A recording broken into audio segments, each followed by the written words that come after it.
सकाळी 9 वाजता मला जेव्हा अक्षयने फोन केला आणि टी व्ही बघा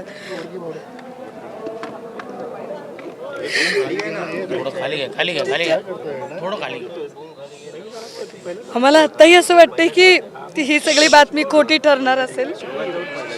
आत्ता हे सगळं खोटं ठरेल कदाचित, परंतु ज्या पद्धतीने मला वाटतं की महाराष्ट्रातल्या जे लोकाभिमुख राजकारण करणारे, ज्याला मास लीडर म्हणू आपण, असा मास लीडर आज ज्या बारामतीसाठी त्यांनी ध्यास घेतला, ज्या बारामतीसाठी त्यांनी त्यांचा प्रत्येक श्वास वाहिला, त्या बारामतीमध्ये त्यांचा शेवटचा श्वास त्यांनी घ्यावा.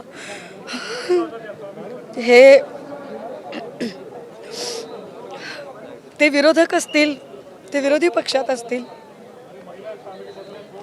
पण त्यांनी कधी न जिव्हारी लागणारी टीका केली, ना कधी वेगळ्या पद्धतीनं ते कधी कुणाला फार कडवटपणाने बोलले.